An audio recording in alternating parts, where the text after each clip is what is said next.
All right. We're live. Hey, Lena, how's it going? Hi. Doing good. Very good. I came back from Europe a couple of days ago and still a little bit jet lagged, but I'm doing okay. I'm home. So, home is Vegas? Yes, I've been living here for many years now. It's going to be 6 years in December, actually. Oh, wow. I had no idea. I guess Yes. I assumed you're European. You were obviously a Yeah. wrong assumption. I lived in Mhm. different countries throughout my life, and now currently Las Vegas is my home. I really like it here. A lot of people have wrong idea about Vegas. They think Sure. it's just the party and the Yeah. heat and something like terrible that it's only for a vacation. But no, actually it's way more quiet than other places I lived in or visited. Right. I feel very comfortable here. So yeah, that's It's home. a small town, actually. Yeah. So, I live in Northern California, from the Bay Area, San Hmm. Jose, Sacramento. But I've been to Vegas many times. Actually, my brother and his girlfriend are there right now, and I'm like supposed to be there. Like I should have or could have been there. Mm. I didn't because I'm an introvert. I don't know, maybe that's why, but I should be there. So that's interesting that you live there. So anyways, for those who don't know you or know much about you, which includes myself, obviously we connected on Introverts or Us on Instagram. You're known as Lena Scissorhands. That's your artist name, and Yes, you are part of Infected Rain Band. You're the lead singer and writer, right? Can you yes, tell correct. us, give people who don't know anything about you a little background on yourself and music and band and just whatever Yeah. you like to say? Obviously, there's a lot to say, but in just a couple of words. Yes, I was born in a very small country of Eastern Europe called Moldova. And it's a country that borders with Romania and Ukraine. So we used to be part of USSR. That's why we speak two languages. A very small country with a lot of different nationalities. People after the war escaped to Moldova. In fact, my parents are not from Moldova. My father is Armenian and my mom Polish and Greek, and that is like almost everybody in Moldova. So yeah, I lived in different countries throughout my life, but then eventually I came back, and together with other two musicians, we formed the band Infected Rain. In fact, this year we are celebrating 13 years since our first show. And it's been a very tough journey because living in such a small country with no opportunities and relatively poor in general, so they don't give a big deal about artists at all. It Right. wasn't easy. We've been independent for 10 years, but currently we are signed with Napalm Records, and we are about to release our fifth album. We toured half of a planet, I guess it's safe to say, and the plans for next year are very big. So yes, I'm very excited. I am very proud of my boys from the band, and I'm very excited and very proud of what it is to come. So what kind of genre of music do you guys, what's your niche in terms of like rock or It's whatever it is? it's metal music for Metal? sure. Okay. However, we do not belong to one genre only because we have such diverse songs. We use a lot of electronic pads, and we have a lot of melodic songs and like heavier songs. We have fully electronic songs as well, and like some of them are just as heavy as like, I don't know, maybe death metal could be. So it's very difficult to pinpoint which genre exactly we belong to. It's just metal, for me. I don't like to be in a box. I want to be free as an artist, and my boys think the same, which is really cool. That's awesome. Okay, so I mean that's intense. So when I came across you on Instagram as well, I saw your Instagram page and I was like, wow, she's bright. She's got a lot of color on the page, your hair, your makeup, and then your tattoos. You're very visually expressive, and it really caught my attention. And then when I started listening to some of your music as well, was like you guys you're out there. And the reason why that's interesting to me, that's seems like, I don't want to say typical, but that's not necessarily surprising for a metal band. But I think the connection is like some people think, especially people who message me and other introverts, think like, how could someone be so public and so expressive and get so much attention? I'm curious of, doesn't have to be specifically about being an introvert, but how do you feel when you're creating music, performing music in such a Yeah, way? Like, absolutely. And I was waiting for this question. I was very excited to have an interview with you because I feel like I know and I understand that for many people it's confusing. Definitely confusing when they see me and know me closer as an artist. I mean, not as a person. They do think that I am a complete extrovert and I love the attention and I love being out there exposed. So yes and no. I guess I have a balance of both depending in what niche I am in. So when it comes to my music, I totally embraced this coming with the job. right. So I used to be colorful and tattooed even before the band because I used to be hair and makeup artist for many years. It was my primary job that I had before the band, and then with the band for a while. So I was in the beauty industry. So for me, it was just part of me being creative, and the first thing you create on is yourself. So it's just I grew up in a very poor family, and I never had the chance to go to, I don't know, paint classes or music classes or anything else that I could express myself in. Right. And only when I realize what I want to do, I thought I'm going to be a hair and makeup artist forever. I never been a musician before this band. Things just turned around this way and it just happened, and so before that you would know me more like a more shy girl, but that doesn't mean that if I have the group of people that I trust, if I'm in with my loved ones, that includes family and friends and whoever I know for a longer time, right, I'm more open. I'm more free, more open. But I don't like crowds. I don't necessarily prefer new people. Mm-hmm. I only do it with big pleasure when I am on tour. So it's part of my job. I embraced it. And for me, it's easier. So mentally, I had that switch turned off. And when I'm on tour, I go and I, sign things for people that I never seen before. Very often it's actually scary. I did have panic attacks a couple of times because of that. However, my crew members already know, and they try to keep an eye on me because sometimes at metal shows, people have that extra drink and they don't control themselves. They come too close. There's no personal space. And sometimes it's, especially for a person that suffers for a little bit anxiety, you can get overwhelmed. So I work on that, and I know they don't do it with bad, intentions.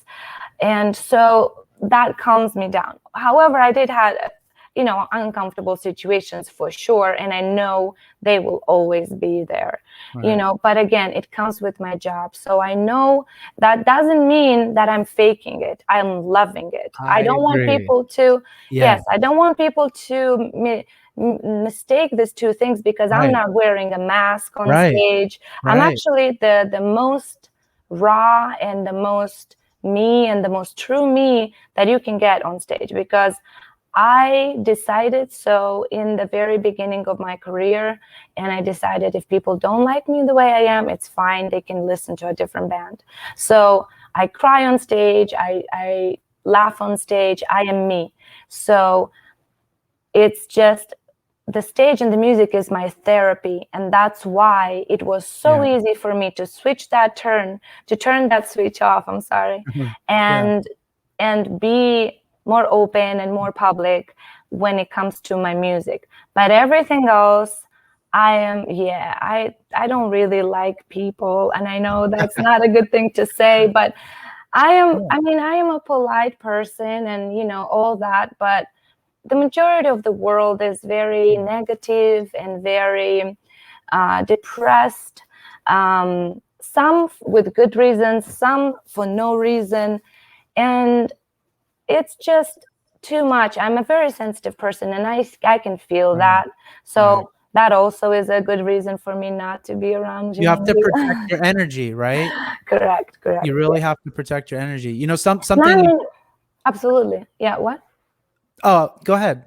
I was saying not many people even agree and understand my lifestyle. So whenever I'm with newer people, I feel like I have to like explain myself, which is really not something like I love doing because it's my life. I'm an adult and I should be able to do whatever I want.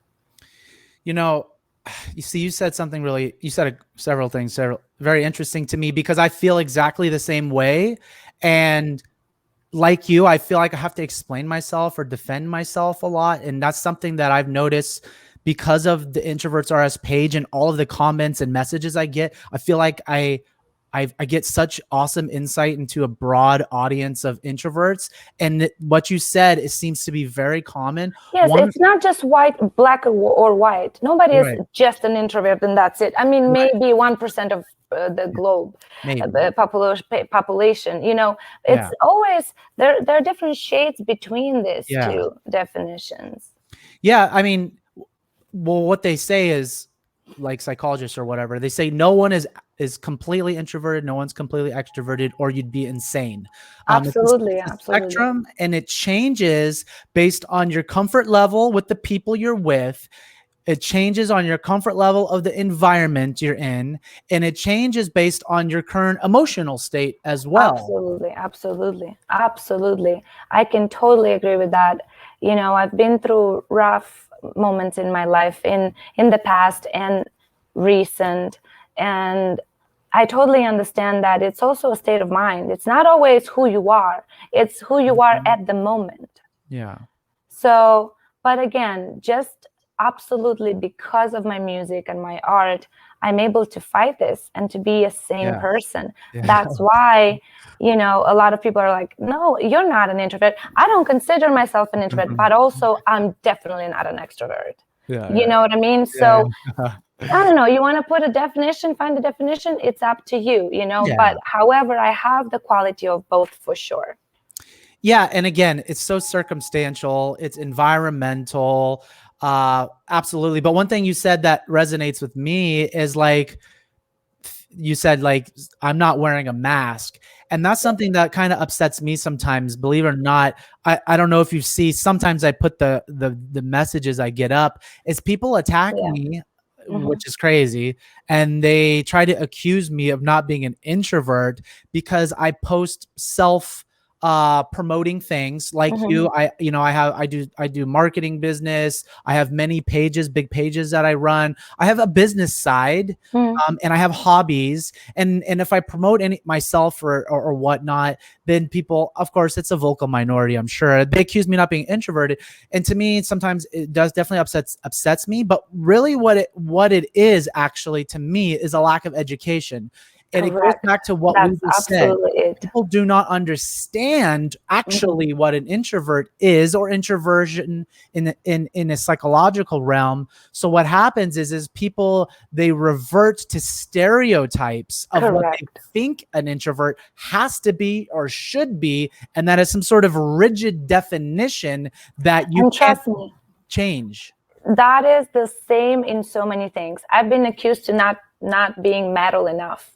I've been accused not being, I don't know, young enough to be in this industry. I've been accused of so many things, especially in the beginning of the career. There were people that were hating the way I scream. There were people that were hating the way I sing. There were people that were constantly saying in the beginning of our career that, oh, of course, another band with a girl vocalist, that's a good marketing move. You know what I mean?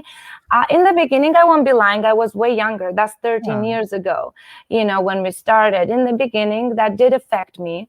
I was thinking about it a lot. I had to I never reacted or responded to these people.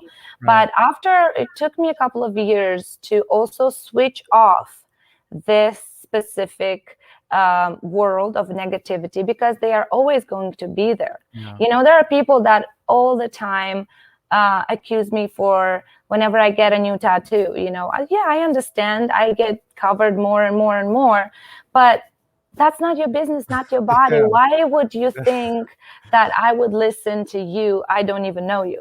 You know what I mean? Or Yeah. other things. There are so many things, and they are constant. I'm only sharing this with you to say that's normal.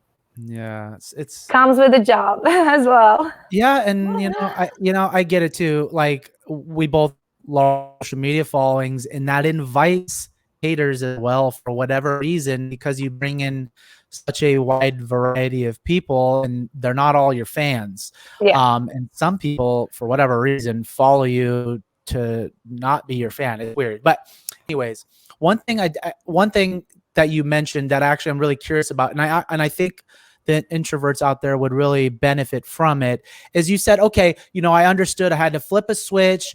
I gotta be public. I'm in a band. I'm performing this, that, and the other. Got it. But how did you do that though, initially in the beginning, when you don't have experience, maybe you don't have the confidence? How do you get started? Because that's what a lot of people ask me for advice on the successes I've had in my life. Well, how did you do this as an introvert? How did you get started? Yeah, it was work for sure. A lot of work. And in the beginning, I was trying to just imagine the bands I like in my head. And I was seeing a lot of bands live performing, because I love this type of music since I was 13. So I went to shows, and I've seen other bands. And in my head, I was just imagining all these bands that I like in different genres, because I don't just listen to metal, and I was just imagining them and what they do, how they move. And I was trying to just look up to them, never copy them or be like them, but it's like when you read a book and you okay, this and this and this I don't agree with, but this and this and this I noted, so certain things I was little notes in my head. So I think in the beginning, that's what I was doing, but I definitely didn't have a lot of contact with people as much as I do now. The actual contact with people was what I needed to work the most. Right. Being on stage right away felt comfortable, because I was getting into emotion, and I was getting into the music, and it just takes me somewhere. Music is just the best vehicle for emotion. Seriously, it's like therapy. Absolutely. And right? Especially if you are performing that music and you're writing it, and the things you write about, they are about your past, and stuff like that. So initially it was all about music, and it helped me escape. Very often you see pictures, older pictures of me on stage. I all the time have my eyes closed almost. And it's funny. And right now it makes me laugh, because right now I'm looking for the eyes. I'm trying to see and pinpoint, and I find that one person or a couple of people, and I lock with them, and it's incredible. It's so intimate. It's very addicting. Yeah, it's a very important part of this job for sure, that I'm missing a lot because of the pandemic we're in. But yeah, that's the only thing that I had to work on, is getting in contact with people more, but again, as I say, there are a couple of fans that became good friends of ours, of the band, really good friends that we trust with many things, and I'm comfortable with that. The only thing is with big strangers, for me, it's still I don't feel 100% comfortable. So do you have when you're in an uncomfortable position like that, whether it's fans approaching you or a crowded space, what are some ways that you can you stay calm, Yeah. how you get through it, or do you just find a way to get out of it? Well, how do you deal with the Depends. Yeah, situation? depends what how severe the situation is. So if I am already in that situation and I didn't avoid it before, which I try to, yeah, if I'm already in the situation, then I definitely focus on breathing very much, and then I can easily focus on one person. Like if one of the people around me is closer to me, or we know each other longer, or it's not the first time I see this person, I just focus on that person, and I just try to have this, how do you call this thing that you put on horses? Blinders. Yeah, correct. It's almost like a tunnel vision, and I only see that, ignoring whatever is around me, Same with shows. Like sometimes even with my boys, we like to see some bands we play with. And yeah, I always ask someone to come with me, and I try to focus on the stage and not see all these strangers around me, that anybody can recognize me and come over. And you never know what you're going to get. You can get a very drunk person that is trying to pick you up in his arms, or you can get a polite person that will just say, "Hey, I love your music." You never know, and that creates some anxiety, doesn't? Because you don't know what to expect. So you're maybe always a little guarded with interactions more than the average person. In fact, I never, so I like to drink sometimes. I don't do any drugs, never did, but I do like a little bit. Yeah, I do. I do like a glass of wine or something, but I never drink almost on tour, unless it's a day off and we don't go anywhere, like to relax with my band, just because I don't want to lose that focus. Yeah, you need to be very conscious of people and things going on. Absolutely. I totally agree with that.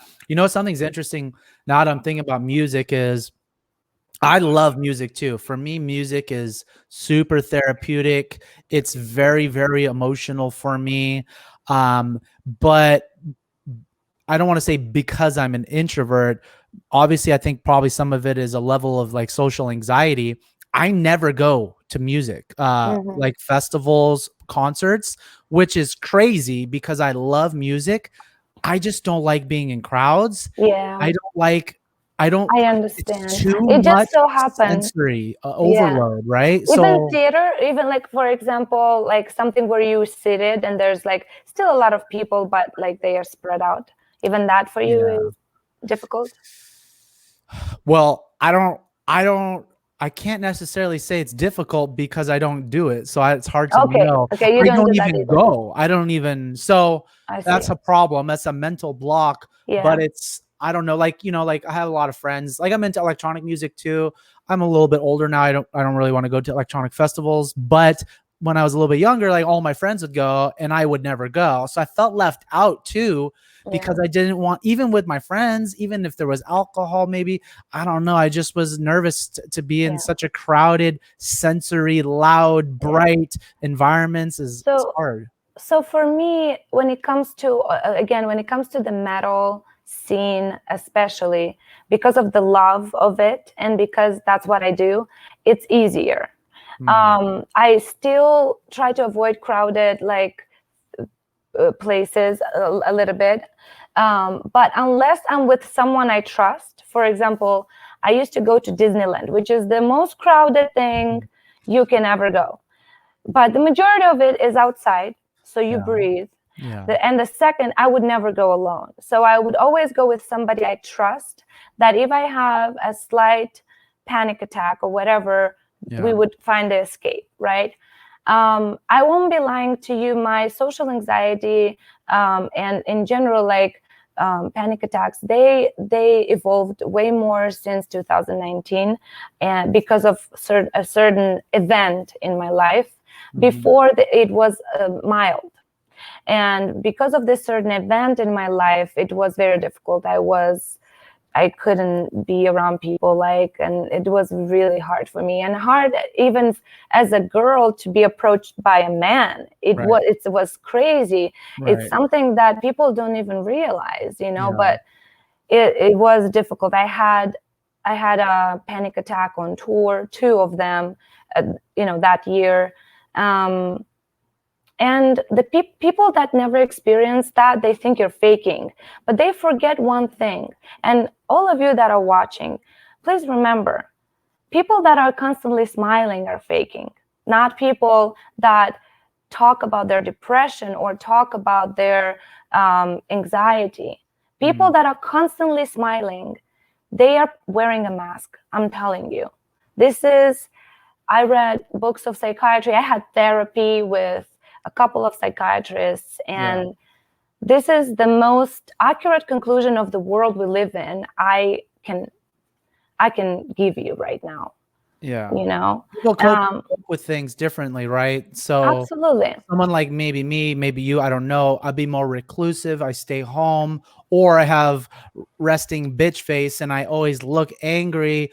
But some other people deal with whatever's going on with their life by getting energy from others, maybe like extroverts. So smiling and action is how they cope with it. So maybe some are faking, or some are just, that's how they express that is by absolutely. I'm not saying all of them, but just everybody probably has that person in their life, either a friend of a friend or your own friend, or maybe a family member that is constantly nonstop. You never seen them down. That's impossible, because we are not machines.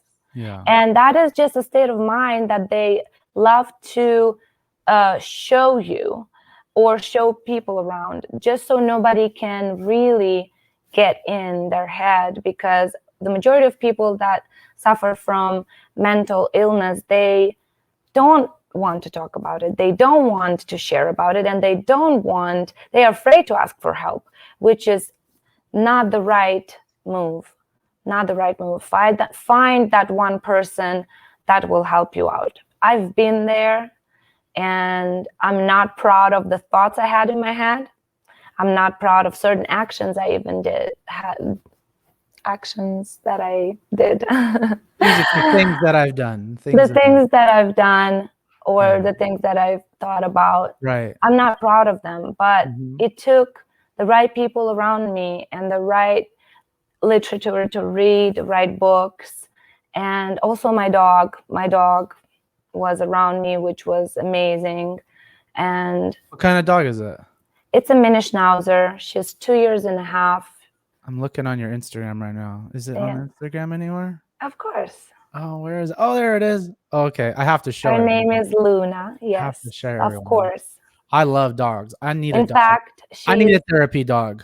She is actually a service dog, a certified service dog. Perfect. And for all the people that are hating on me right now, no one's hating on you right now.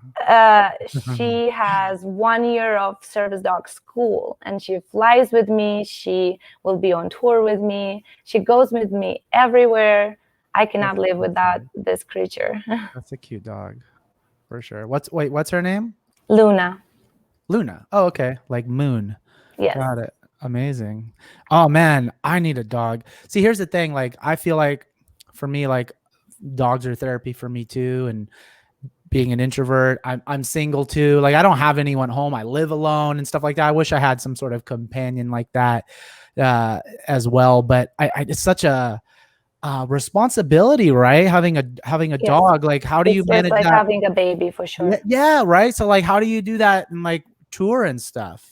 That's the fact is that when I got her, I wasn't alone, and it was a couple decision. Okay. But it only lasted, like a couple of months. So, the relationship was way longer, but she was in our life only for a couple of months, and then the relationship wasn't there anymore. So I had to figure it out. And in the beginning, when, things were okay, I was just, I had the best babysitter, a friend that has 2 kids that absolutely love her, and they were looking after her. But no, after she became a service dog, she's constantly with me, and she will be all the time. That's awesome. Yeah. So yeah, she's traveling with me and everything. But I gotta say another thing. Being being an introvert or some shade of an introvert, and especially if you live alone as well, that gives you a lot to work on yourself. So if that's the case, which is my case, again, not with the introvert part, because I don't want to call myself anything, but it gives us so much time to work on yourself and do things for yourself. So like, do the things that you love. For example, I absolutely love nature, and it's been with me since I was a kid, and I've been eating vegan for 5 years. I am all about the environment since way before it became cool. And yeah, so for example, going hiking, you meet a couple of people only, that's a thing that you could do. And then like you have time to read the books that you want without, being constantly interrupted with whoever lives with you, family member or your partner, or you can do things that would never be possible with a partner with you. Like, for example, right now, today, I am on my 6th day of water fasting. No food? No food, 6 days. And I'm planning to do a couple more. And that's not the first time I'm doing this. But if I had a partner living with me, there's no way I would be able to do that. For many reasons. It's a couple thing to eat together, to go out and stuff. They would be tempting you by maybe eating in front of you. Like honestly, in fact, today I will go see my friends, my super close friends that I didn't see for a month because I was gone. And they are going to be eating, but food doesn't bother me after a couple of days. Only the first 3 days, you still get that like water in your mouth when you see food or smell food, especially. But after, no, it's a mental thing. It's a habit that we have. And when you fast, you have to do it only when you decide it, when you're happy. And the reason for your fasting is purely to clean your mind and clean your body and just take care of yourself. And I try to do it once a year. I did it last year. Actually, last year I did it twice because it was still experimental for me. So first time I did only 3 days, and the second time I did 7 days, but in the same year. But normally I try to do a good cleaning of the whole body and mind once a year. What kind of benefits do you feel and see in your body and your mind when you do that? So while fasting, you don't see many benefits right away because you're fasting. You don't have as much energy. You're a little bit slower than before. You're still functioning perfectly. People can live without food as long as they have water for months. There are specific clinics and medical facilities that actually support and help you fasting, especially if you have any kind of diseases, and they are there for you to like actually take care of you. But you see the benefits after that. You see all how clean your skin is, how bright your eyes are, how much energy you have. It's just, you are so much happier while you're fasting, although your movements and maybe your speech is a little bit slower, but your brain, it's just as fast. I have so many ideas. It's incredible. I have to write them down. I am aware of everything around me. I hear and see, like, it's almost like everything is sharper. Yeah, I've heard that too, actually. I watch other podcasts and stuff where they've brought on people who talk about the benefits of different kinds of fasting. And there are very different ones. Yes. I've heard that, some people experience a mental sharpness, a mental acuity, or a heightened senses. The senses are heightened because the body is in a stressful environment in a way, because it's fasting. It's stressed. Actually, it's only stressed for the first 3 days, because your digestive system still has to understand that there's no food going to be there to work. After 3 days is when your whole organs, in a way, shut down when it comes to food, and the new cells are born. Only after 3 full days, new cells are born, and you can feel it. It's incredible how difficult the first 2 or 3 days are, and then fourth, fifth, sixth are the easier and easier, you know. I never did more than 7 days, but we'll see. Tomorrow is my 7th day. I will maybe try to do 9. We'll see. I don't put goals. That's the beauty of it. It's not a burden. You don't set a goal when you fast. If it's 3 days, awesome, good for you. 5 days, amazing. You know, it is what it is. I'm always bringing that up because they're, you know, and try to say that out loud to somebody else, and you get shit on, you know, on you, because they right away say, you're going to get sick, you're going to die. Oh my God, you're getting so skinny. I'm only losing what I'm not eating, and I'm going to put that back. I'm going to be normal just like I was, you know, nothing, not a big deal.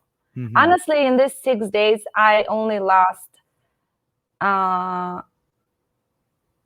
want to say 6 or 7 pounds. That's not a lot considering that I didn't eat for 6 days.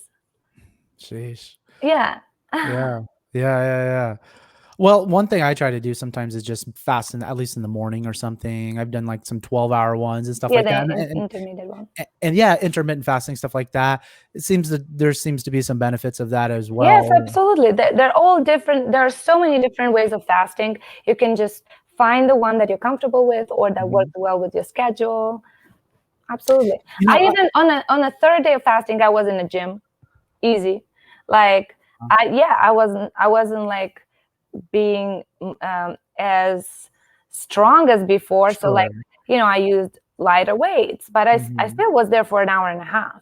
You know, on my 5th day yesterday, I got tattooed.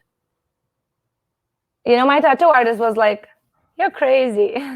We didn't do a big session. Granted, it was only 3 hours, but still, you know, it's like all your senses are more intense. So it was interesting. Yeah, definitely. I saw, I forget the name, but there was one of these kind of professional researchers or whatever who did some stuff on fasting on another podcast I was watching, and I think they said there's I hope this is true, but he said that there's a lot of evidence that people throughout their life who eat less, so whether it's fasting or not necessarily, but just eat less, consume less, not for weight control necessarily, just but portion wise. Portion wise, they tend to live longer and have less diseases, even if they were eating healthy stuff, because I forget the exact reasons, but basically, I guess I understand that like just the act of eating is sort of traumatic for the body. The food industry is so big. It's such a business. Advertising about food are everywhere. You go in every grocery store, especially here in America, you have restaurants inside. So like you get these temptations everywhere. And human beings are known for being very weak for the temptations, you know, but we all have our own addictions. I know mine. And when you know your addictions, you know how to work on them. I will be honest with you. I absolutely love food. I love cooking. I love the process of cooking, but I only eat twice a day. Yes, my portions are not super small, but I only eat twice a day. You will never see me snacking a lot. You will never see me, eating before going to bed. So as long as you find something comfortable like this, you can still have a bigger plate of meat. The meal can be bigger. As long as there's some greens in there, something that will digest faster than a big piece of steak. You know what I mean? So that's just the examples. And absolutely, I totally agree that people that don't constantly eat and people that are not overweight, they do live longer, they have less diseases, and they have more energy. They just have more energy, you know? Before I was vegan, I was just eating normally like everybody. And I still had a lot of energy and everything. I looked the same. I didn't gain or lose weight at all since I'm probably 15. So like pretty much around the same weight. However, I used to get sick a little bit more often, like just a cold or like a belly, ache, or just some infection or something. After I became vegan, after a year, my whole body, in a way, is stronger. And very rare, I will be down, and have fever or something. And if I do, it's normally very quick. It's like a day or two. Like if normal people need a week or two to deal with a cold, I need maximum 3. Do you think maybe that's because you're eating more nutrients than maybe an average other kind of omnivore diet, that you're focusing more on nutritious foods potentially? Absolutely. I am not just a simple vegan. I do try to eat organic. I avoid sugars. I avoid a lot. There are many things that I avoid. Not fully clean, but I avoid gluten, sugar, white salt, white rice, yeast. Again, as I said, not fully without it, but so rare. Starch as well. Those things also, if you eat them every day, they are not good for you. And that's the whole thing. I adore and absolutely love fruits and vegetables since I was a kid. I always did. Moldova What's your favorite fruit? It's very difficult to choose one because I love them all, but I think I will go with pineapple. Oh, that's my favorite fruit. Yeah. Oh yeah. my God, I love pineapple. Yeah, it's perfect. Oh. So Moldova, Moldova is used to be known for its soil. We have very rich soil. And in fact, even during USSR, they used to import from Moldova a lot of fruits and vegetables. That's why we have great wine. And whenever growing up in that country taught me how awesome the fruits and vegetables are, and I always loved them. Moving here to America, I will be honest, I had to little by little switch to organic fruits and vegetables because I saw the difference. Sometimes from eating a bowl of cherries that are not organic, I would get belly ache, like almost like I swallowed knives.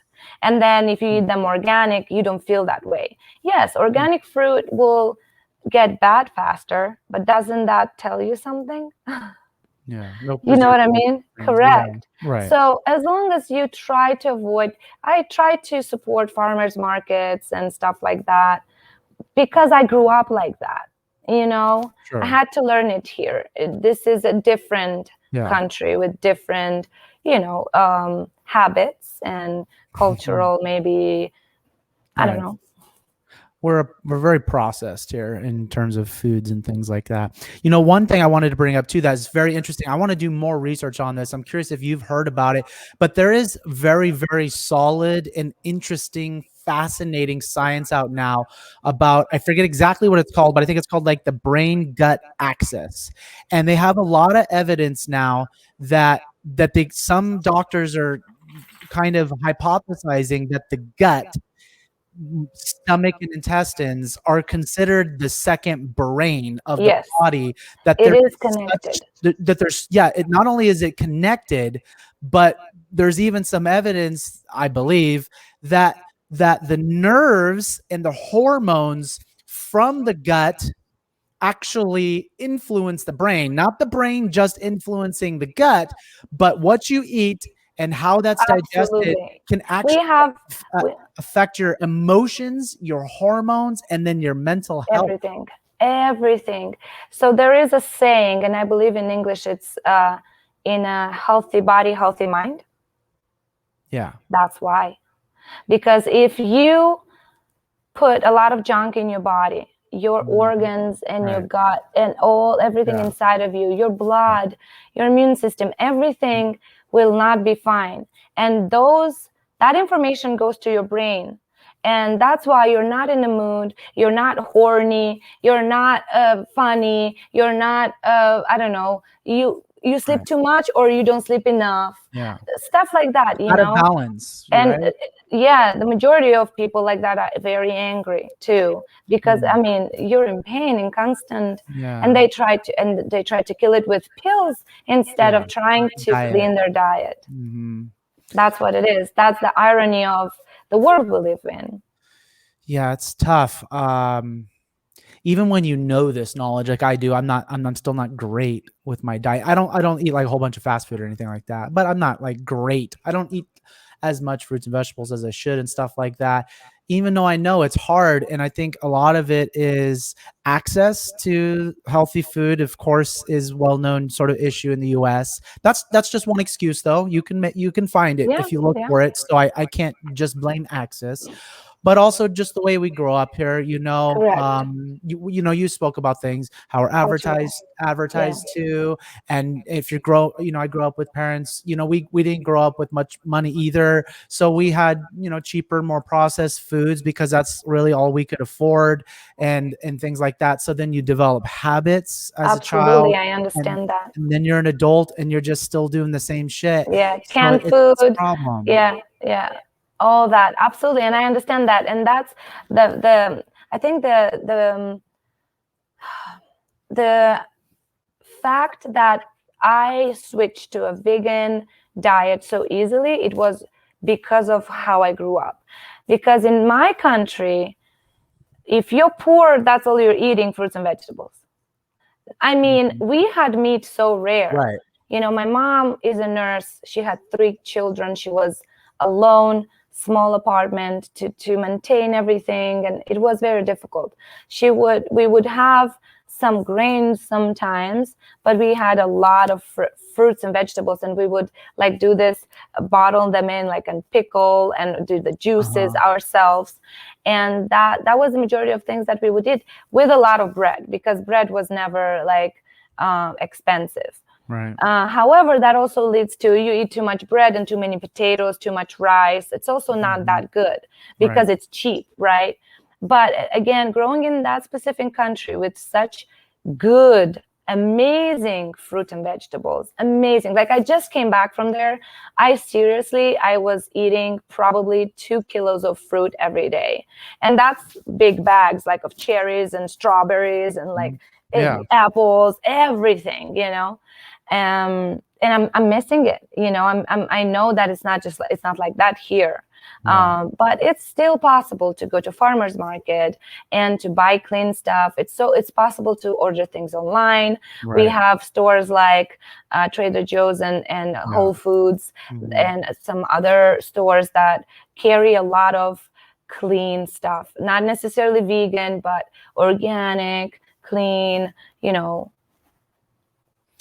Yeah, that's one of the issues in the US, of course, is that the healthy stuff is the expensive stuff too. It's like, Yeah, but ah, I know for sure, and trust me, yeah.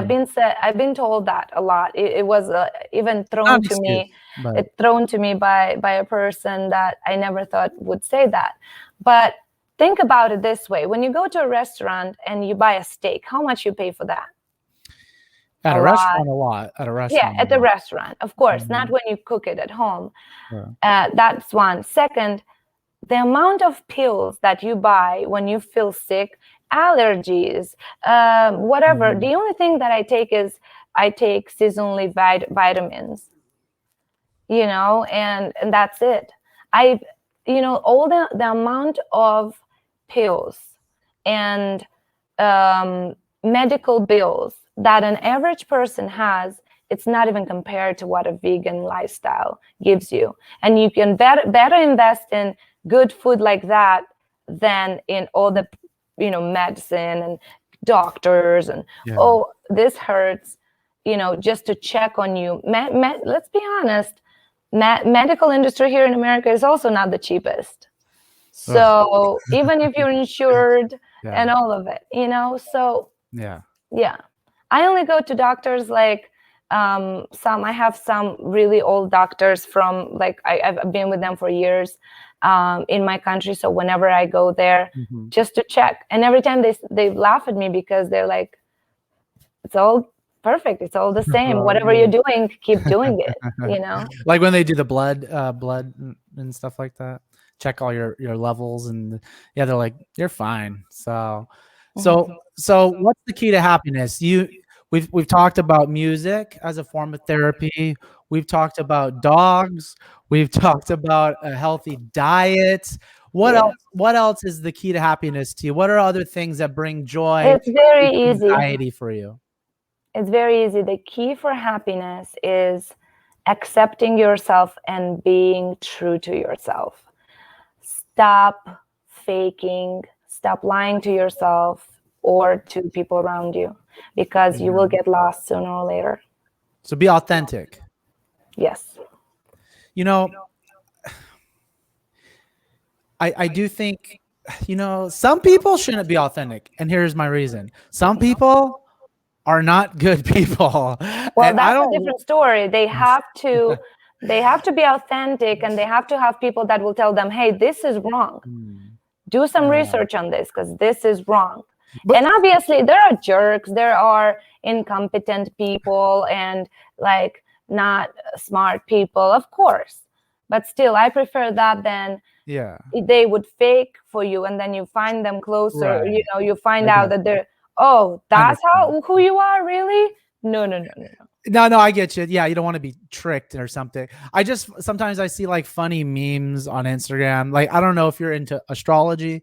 I happen to not be, but I see like memes all the time. That's like, it's like some snotty, like sarcastic meme that's trying to be funny. And it's like, well, that's just because I'm an Aries or because I'm a Sagittarius. Like, that's how we are. And I see stuff like that, and maybe it shouldn't, but it annoys me because I'm like, so you're just going to be this like way that honestly isn't a good thing. Yeah, And you're that's just just like, no, I'm just ignorant. a Sagittarius and that's how we are. Yeah. Deal with it and stuff like that. I'm just like, what? And that's not them being themselves, actually. That's them getting this information from somewhere and stick to it, instead of actually, we are all so different. Even if, for example, I'm a Scorpio, let's say you're a Scorpio too, men and females are different. It's different depending on the date and the time you were born. It's called numerology. And so it doesn't have to do with this sign. It's like you're putting yourself in this box, Right. Yeah. Oh, don't even get me started on that stuff. But yeah, that's it. So that's interesting. But no, I definitely think being authentic. One thing I want to add before we wrap up in a few or whatever is something that introverts maybe aren't going to like this answer. And I'm an introvert, and I think you have some introvert qualities. Something that I found that actually makes me really happy is counterintuitive. It's being social. Okay. Now, under the right conditions with the right people. Yes. However, absolutely. what I've found, honestly, when I like my alone time, I like my privacy. I think we've discussed that, and that's obviously very common amongst introverts and whatnot. But what I found is you can have too much of a good thing. Having too much alone time, too much, like you said, learning about yourself and developing yourself. Those are great things. And I've done wonderful things for my career and personally because of that. But I truly believe I have hurt my own mental health by being too into myself by myself. So I think those are two different things. So being alone and being lonely are two different things. Oh, sure. Never be lonely. Try as soon as you feel loneliness, like hovering above you and like closing like the lid, and like you're feeling super lonely, go out, do something, call a friend, a family member, socialize for sure. Again, with a comfortable environment and comfortable people. 100%. It saved my skin too. Yeah, I still to this day, it's a problem for me. And I think, like I said, part of it is who I am as like being introverted, but part of it is some social anxiety stuff too. It's complicated, but I honestly have been the lowest in my life when I escape to myself and stay away from people. And introverts don't want to hear that. And I say that because I get the messages from people all the time about this, that they think that being extrovert is like the wrong thing to do. Being social is the wrong thing to do. We talked about putting yourself in a box. And I just want to tell people, like on all my podcasts all the time, you have to socialize. I don't care who you are. It is the most human necessity. We need connection. It's in our DNA. We are social animals, and if you have issues with that, including Work myself on or it. anyone else, we'll work on it for Work sure. on it. But the solution is to not be social. Yeah. We have to find a way Have to a do good that. balance for both. Absolutely. And Right. that comes with age as well. You understand that later. But yeah, absolutely. I totally agree and totally support this. Okay. Any last tips or just kind of advice you have for I think, anyone or anything? It doesn't have to be about introversion or anything. What? exactly. I think actually considering what we've talked about and the topics we mentioned, I think what I can say in concluding this, which is something that touches, my career as well, don't put people into boxes. Don't put labels on people. First of all, because you don't know their story, you don't know who they really are. Don't judge people just because of something. People cannot be necessarily, okay, if I'm a rock star, I have to have black hair, black eyes, I don't know, be a troublemaker, sex, drugs, and rock and Right. roll, then Right. not care about anything, eat meat, or whatever. Who said Yeah. that? Or Right. if you're an introvert, then you have to be like this and not like that. Right. Life is so colorful. Open your eyes. Stop putting people in boxes. And you're so colorful, and honestly, it's been awesome talking with you. And I think everything you said is on point. It's great advice, and Thank you. Yeah, the whole kind of putting yourself in a box and putting others, yes, it's problematic, and it's self-limiting, and it's not good for your mental health. And uh that's a whole big discussion, honestly. Yeah. So I'm glad you brought that up. That's something hopefully that others can really take to heart and work on. I certainly need to as well. Sounds like you've done a good job trying to I'm learning address all the that. time. I try Yeah. to have my eyes open, which also is another thing. We live in a society of sleepwalkers, and we just don't notice it, but we just get into our routine and we forget to learn. And becoming vegan was something I learned. It wasn't my idea, just like out of nowhere. It came from watching some movies, talking with some friends that were doing it already. I get inspired by the actions of other people or the world or the planet in general. Also fasting as well. Fasting is something that my guitar player is doing a lot, like more than 2 years, I think. And I was fascinated. I was like, I want to try. You will find so much about yourself when you will try to do certain things that you never did before. So just open your eyes. You don't have to try everything. You don't have to do anything I do or you do. You just make those notes and be aware. And when a friend tells you, hey, I'm water fasting, don't laugh at them, because it's ignorance. You're ignorant, or you're ignorant saying you're going to get sick, I'm worried about you or something. Keep an eye instead of that person. Say, okay, all right, nice, that's interesting, I never heard about it. Sure. Can I check on you every day? That would be a great thing to say from a friend. Absolutely, you can check on me. But it's so easy. Just open your eyes. I think that's great. Definitely, that's my advice too to introverts who are trying to. Of course, I focus on introverts to some degree. Is just try new things, experiment, find some challenges, and you'll grow from it. So that's a great way to end this. I think I want to give you a moment. Is there anything you want to promote, or you want people to check out? Any new songs, musics, albums, events, anything you want Not to know about? yet. It's in a couple of months we will start with the new singles and everything. Just if you want to give it a try, listen to everything that we already have online, which is super easy to find. Just Google it, really. And our social media, everywhere, seriously. Sometimes you would be surprised from how even a genre that you never considered can pleasantly surprise you. Awesome, Lena. So everyone go check out Lena Scissorhands. Check out Infected Rain. Everybody give it a listen. I think you're going to enjoy her music, especially if you are interested in rock and metal and those related genres. Thanks so much, Thank you. Lena. It's a pleasure. When your music does come out or new videos or anything, if you care to, feel free to message me. I'll put it up Okay. on my page Thank you. and give you free exposure just to support you. Thank you so much. I And appreciate yeah, it. so I got your back, and it's been a pleasure talking with you, and I hope we continue to stay connected online. Yeah, I had a lot of fun too. You have a good day. All right, Lena, take care. Bye.